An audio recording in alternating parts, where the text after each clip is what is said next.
Hi guys, welcome to my YouTube channel. My name is Wandara Siwera and today's video is about insurance. So I'm gonna let you guys in on how I managed to reduce my car insurance premium from 1.9 to 1.2.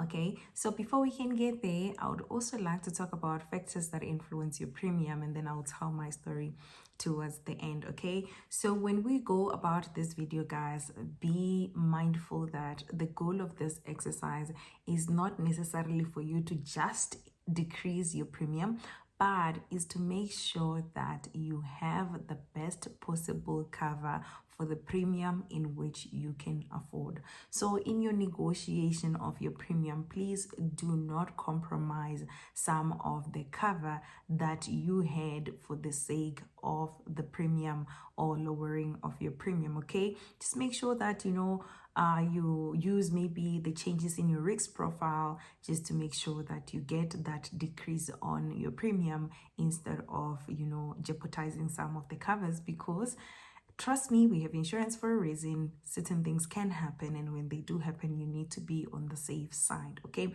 so before we can get into the factors that influence premium, I also want to talk about the two types of covers that we have when it comes to the car insurance. You have your retail value cover, where you get to be able to be paid out the value of your the value equivalent to a new car of the same model, of the same make, when the accident does happen, right? So it's like maybe the highest payout you can get. Whereas when it comes to like a market value, you are covered for the value in which your car is costing at that particular point in time, in the time in which you got into an accident. So it will take like your car history, a service history, as well as the age of the car into consideration. So in all essence, you are getting the value in which the garage or the dealership would be willing to pay for your car in its state. Okay, so this is what normally leads to people getting what is called a shortfall, right? You get into an accident and insurance pays, but you still have a shortfall to the bank, right? The credit or the value that they pay out is not equivalent to what the bank wants for the car. So that shortfall then does happen, and that's why there is something called gap cover that patches the difference between what you're owing at the bank versus the market value, right? So I am covered on market value, but I also have a gap cover. So if you don't have a gap cover, try to make sure that you take at least the retail cover. That was a detour. I have a full video talking about this type of coverage and the differences in details on YouTube. I'll put the link in my description, right? But today we're talking about the premium of a car and factors that influence of a car insurance and the factors that influences that. Okay, so I also wanted to highlight something when it comes to influencing the premium. It's excess, right? Excess is the amount of money that you pay before you get the payout that you claim for. Okay, so you can influence your premium based on your excess, and this is not what I want to cover today, and I spoke about it on the previous video as well, right? So when you are doing the negotiation to lower your premium, make sure that it's not being lowered because they increased your excess, because come the time in which you're claiming and then they say how you need to pay 15,000 of excess and you are not even aware of it, and that is probably the factor that actually reduced your premium, you would be so surprised. So just make sure that things stay the same, the cover stays the same, your excess stay the same. But if you have things that you can use to justify that your risk profile has changed it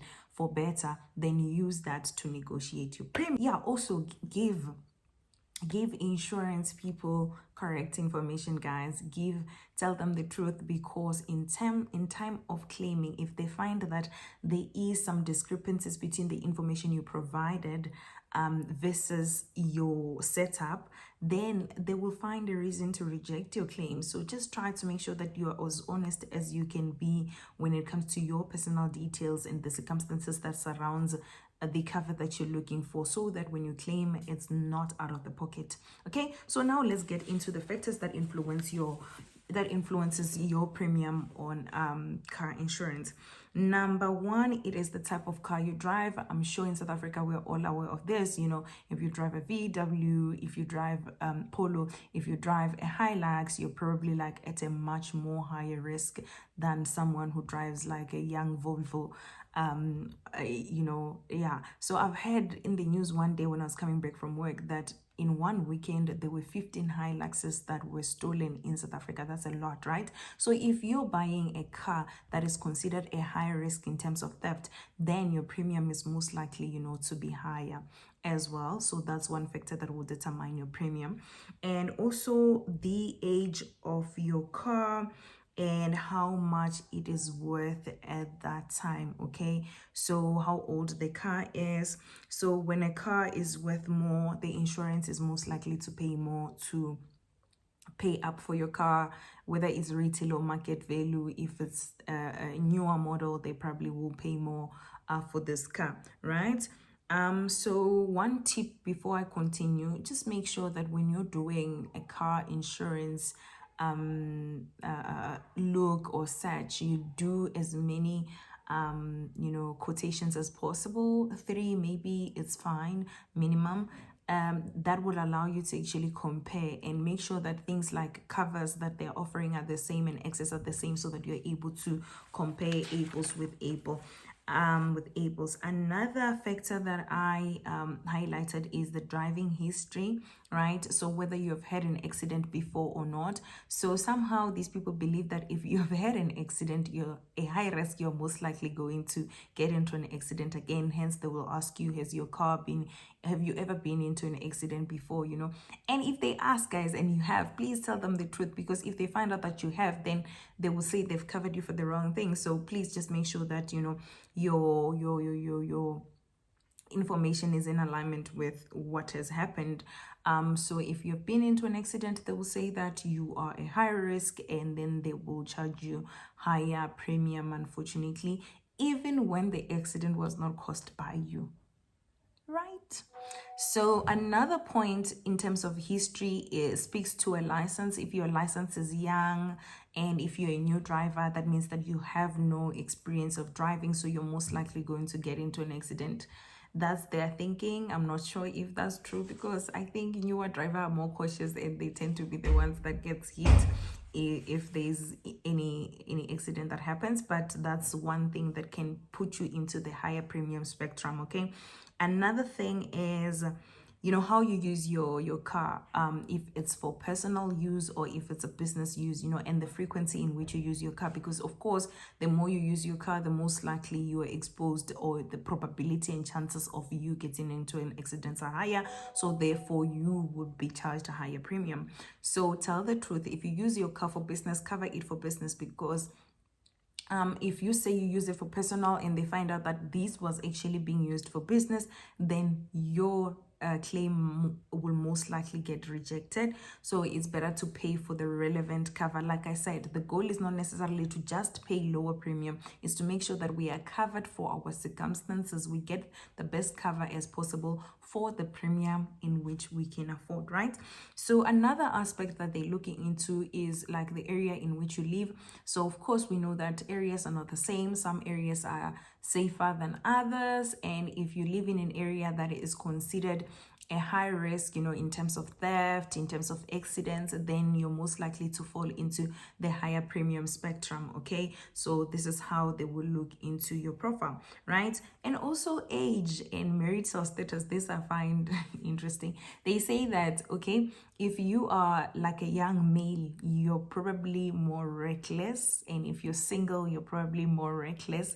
So other people are probably more safer, and they will get better premiums than you, or better scoring than you. So apparently a person who's married and have children, they're more family orientated, probably looking into their safety more than a person who's single. And a young male is probably a lot more reckless than a woman, than an elderly man, and so forth. That is their risk scaling, and it is what it is. Just know the things that are influencing your risk profile. Okay, I think I also have another point that I wanted to make before I go into my own story. Oh, I wanted to say that the unfortunate part when it comes to premium is that car insurance premium is that you can stay in the same complex, drive the same car, and still get charged different premiums. So it has to do with a lot of information that, they will ask you really a lot, right? And if you go to your contract, your insurance contract, your car insurance contract, you will actually see questions that they ask you to determine your premium. Okay, so what normally happens is car insurance premium increases on an annual basis, right? So I was still saying before we got cut that car insurance premium increases on an annual basis. Okay, so what normally happens with insurances is that they have two structures of premiums. Long-term premiums normally have fixed premium.